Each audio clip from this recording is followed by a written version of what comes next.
Dit was weer eens 'n uitstekende ervaring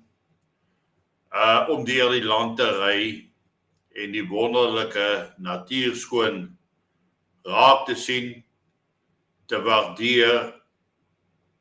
en dan die hartseer van die werklikheid wat rondom ons aangaan. Soos die geval van Ibrahim Rasool,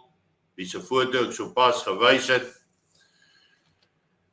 die Suid-Afrikaanse ambassadeur in die Verenigde State,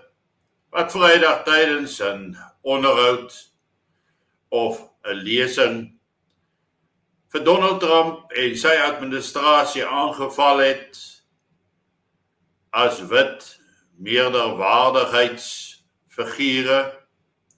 ras daarbey ingesleep, asook verskeie ander beskuldigings wat daarmee saamgaan.